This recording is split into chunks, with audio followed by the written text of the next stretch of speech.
Usted decía síntomas urinarios y es ahí donde está como la clave, donde uno puede entender, además de los exámenes, la visita al médico y demás, como que estoy sufriendo de crecimiento de la próstata. Si bien el crecimiento de la próstata es bastante lento, la persona en el tiempo nota que ya no orina como orinaba a los 20 años, pero eso de entrada no les genera la primera inquietud. Algunos vienen con combinaciones que también tienen algún efecto benéfico sobre la vejiga, que es finalmente el órgano que se ve más afectado con el crecimiento crónico sin solución. Bienvenidos a Salud Pa' Vos, el podcast. Soy Camilo Gutiérrez y voy a visitar a médicos, especialistas y expertos para que hablemos de las enfermedades que tal vez tienes, porque el conocimiento es salud pa' vos.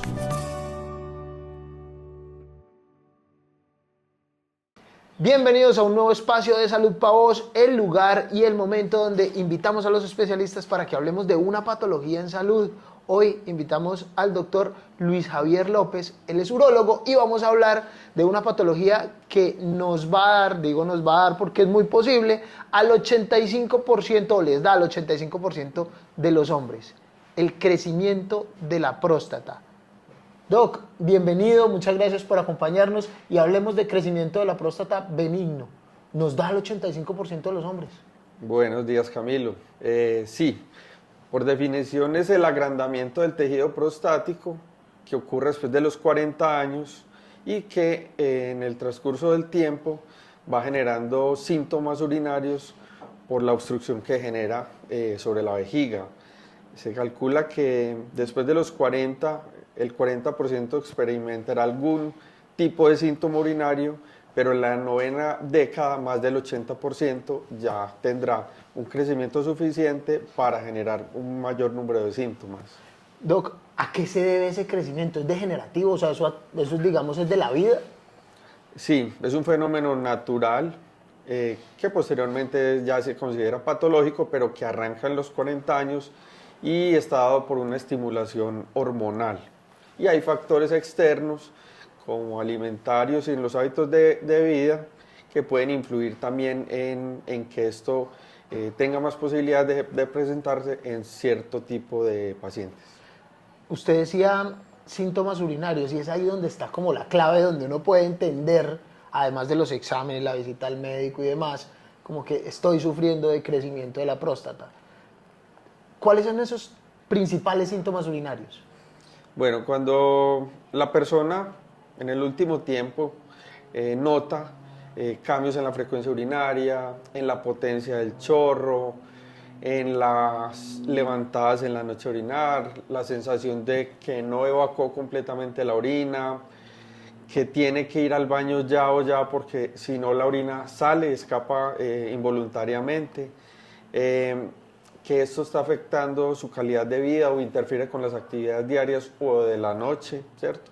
Entonces la persona puede estar ante el crecimiento ya suficiente para generar obstrucción. Eso ya son indicios de que, bueno, ya la próstata está presentando, necesita su revisión. Doc, ¿hay algún síntoma que sea, digamos, como el primero?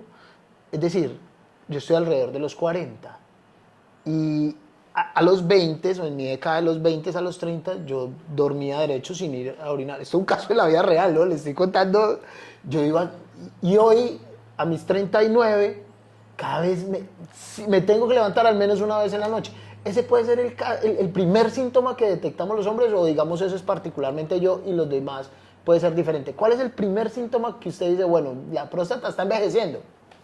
Sí, si bien el crecimiento de la próstata es bastante lento, la persona en el tiempo nota que ya no orina como orinaba a los 20 años, pero eso de entrada no les genera la primera inquietud. Si lo notan, pero lo ven como natural, hasta que se vuelve problemático y ya se viene asociado de la frecuencia urinaria, en el día o en la noche, que ya está afectando sus actividades. Entonces, listo, el síntoma más común es la frecuencia urinaria y que cada vez se aguanta menos, digamos. Uno claro. Cuando está en los 20, yo trabajé en radio mucho tiempo y el turno era muy largo y usted no se puede parar pues porque se queda muda la emisora. Entonces aguantar ganas de orinar cuando usted trabaja en medios es una cosa muy normal y pues ya uno con la edad como que no lo va logrando tanto. Ese es el primer síntoma. Doc, ¿cuáles son esos exámenes? Es decir, esto se puede prevenir, se puede atender a tiempo. ¿Qué hacemos? Porque sabemos que a todos nos va a dar, pero ¿cómo sabemos si ya me empezó, si ya tengo que hacer algo? ¿Qué exámenes se hacen?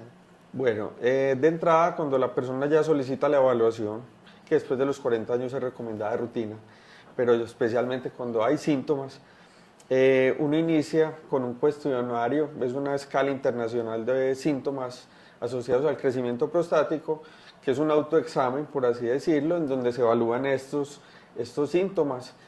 Si se presentan pocas veces o se presentan todas las veces que van al baño, si esto tuviera que seguir así la forma que está orinando actualmente, cómo se sentiría en el tiempo, sería infeliz, estaría satisfecho, sería intolerable, ¿cierto? Ese cuestionario es como en la primera evaluación que uno hace con el paciente al interrogatorio cuando van a la visita médica. Posteriormente hay un examen físico, obviamente, un examen genital, abdominal, rectal cuando está indicado. Posteriormente se acude a unos exámenes, inicialmente de laboratorio, pueden ir acompañados de una ecografía, ultrasonido, pues que es de las vías urinarias principalmente, no necesariamente tiene que ser de vía rectal como se hacía en el pasado. Y hay otros exámenes ya un poco más especializados que no son de entrada ordenados a los pacientes, tienen que ver con los resultados de los exámenes preliminares. Doc, ya detectamos que la próstata me está creciendo. Ya hay un crecimiento que usted después de los exámenes y después de los síntomas urinarios y tal, ya existe. Esto es benigno, esto no se va a morir uno, digamos, afecta la calidad de vida, pero no se va a morir si no llega pues, a un cáncer, una cosa más compleja. ¿Qué hacemos en ese primer momento? Bueno, es una cosa importante lo que dijiste. Si bien el cáncer de próstata es una enfermedad que alarma a tantos, no tiene nada que ver con la hiperplasia prostática benigna, son dos enfermedades totalmente distintas. Pueden coexistir en algunas personas, pero no en la generalidad. Una vez establecido, de acuerdo a la evaluación inicial, física y exámenes, uno evalúa la posibilidad, en algunos casos, de que simplemente con modificación en el estilo de vida, control de las enfermedades metabólicas como la diabetes, la obesidad, colesterol y triglicéridos, el sedentarismo y todo esto, y cambios en la dieta en algunos casos, sea suficiente con seguimientos en el tiempo, simplemente valoraciones periódicas, y en el momento en que ya la sintomatología o los exámenes arrojen ya la indicación de un tratamiento, uno puede iniciar. Hay personas que desde el principio definitivamente ya ameritan un tratamiento, inicialmente farmacológico, ¿cierto? Okay. Tenemos varios grupos de medicamentos, algunos de ellos encaminados al control de los síntomas, otros que sí tienen algún efecto sobre el tamaño prostático o que por lo menos retardan el crecimiento. Algunos vienen con combinaciones que también tienen algún efecto benéfico sobre la vejiga, que es finalmente el órgano que se ve más afectado con el crecimiento crónico sin solución. Hay casos que se han hecho, digamos, conocidos de personas que sufren del tema de problemas urinarios. El expresidente Juan Manuel Santos tuvo una fuga de orina una vez en una tarima, no sé si usted supo el caso, pero se veía que el señor se había orinado, no se orinó, tuvo una fuga. En estos días hay un cantante británico que dijo, bueno, yo ya uso pañal. O sea, esto es una cosa normal. Y cuando ya se llega a esos espacios donde ya hay fugas de orina evidentes, donde ya hay que usar pues pañales o apósitos o algún elemento, pues para no decir pañales, que suena como peyorativo, pues como, pero sí hay muchos elementos que pueden ayudar a eso. ¿Qué se hace ahí? Es decir, ya listo, ya las pastillas no funcionaron, ya digamos, estamos ya en otro estado. Bueno, entonces, en los casos puntuales que tienen que ver con la incontinencia masculina, habitualmente son secundarios al cáncer de próstata, manejado con cirugía definitiva de la próstata, que tiene un porcentaje mayor de incontinencia que las cirugías que se realizan para el crecimiento benigno de la próstata. Cuando se presentan en la enfermedad benigna, hablan muchas veces de la cronicidad de la obstrucción y el manejo no oportuno. Entonces ya se manifiesta la vejiga con episodios de urgencia urinaria que se ven acompañados del escape involuntario pues, de la orina. Eso es lo que habitualmente pasa y es un tipo de incontinencia totalmente diferente al que se presenta en la cirugía definitiva de próstata por cáncer. Si es un síntoma leve, se puede manejar farmacológicamente con unos medicamentos que se acompañan el medicamento de la próstata específicamente. Si definitivamente no hay una mejoría en esto, pasamos a una segunda línea de estudios, entre ellos un estudio que se llama la urodinamia, que evalúa la capacidad de la vejiga, cómo almacena, las presiones que maneja para almacenar o vaciar la orina, y uno con esto define si definitivamente tiene que pasar a una siguiente línea de tratamiento por la falla farmacológica, porque esto predice que la vejiga va a seguir con problemas y va a ser peor después, porque si se hace ya una cirugía tardíamente, la vejiga igualmente se va a manifestar con síntomas residuales, así ya no haya próstata. Llegamos a la cirugía. Antes, digamos, o uno desde el desconocimiento dirá, uy, la cirugía de la próstata, ¿por dónde van a sacar eso? ¿Cómo va a ser? O sea, ¿dónde es la incisión? Hoy hay un montón de técnicas, digamos, avanzadas, modernas, de mínima invasión. ¿Cómo es esa cirugía? Sí, realmente esto ha migrado mucho. En el tiempo anteriormente la cirugía abierta de próstata era lo más común, sobre todo que las personas llegaban a la consulta médica con próstatas muy voluminosas, muy grandes, que necesariamente necesitaban un abordaje abierto.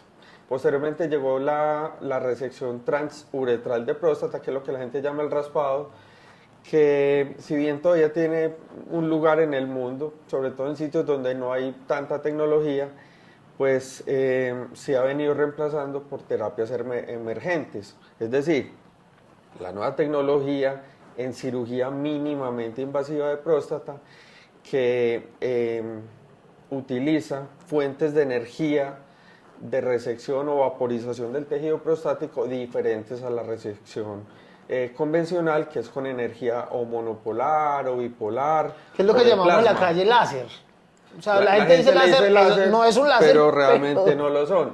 Entonces han venido diferentes tipos de láser, ¿cierto? Hay uno que es el green light, que es muy conocido como láser verde.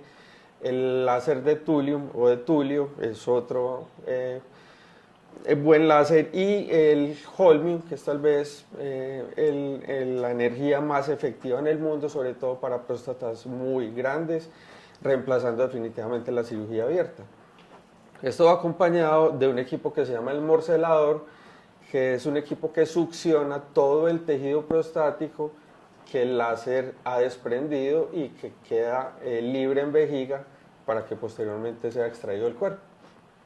Digamos, para que la gente lo entienda, hay diferentes tipos de láser o energías o fuentes de térmicas o de vapor con la que la próstata se puede ir desde abriendo un poquito esa obstrucción hasta quitándola toda. Más o menos es así el asunto. Y con el morcelador lo sacan vía uretral. Es decir, no hay cortadas. No hay cortadas, es todo endoscópico. Es una técnica que es ventajosa también porque utiliza menos días de sonda, menos sangrado, menos hospitalización, el retorno a las labores más tempranamente y con la misma efectividad de una cirugía abierta o de una cirugía transuretral en los casos seleccionados. En ninguno de los casos, por enfermedad benigna o hiperplasia, se extrae pues como el 100% de la glándula, no. Esa es una pregunta muy importante. Cuando la glándula ya se, digamos, afecta, se toca, se reseca, se enuclea, lo que sea, se quita la función de esa glándula, ¿qué pasa con eso? Es decir, ya la próstata no genera ni hormonas, ni ninguna función dentro del cuerpo. ¿Cómo funciona ahí o cómo se reemplaza eso?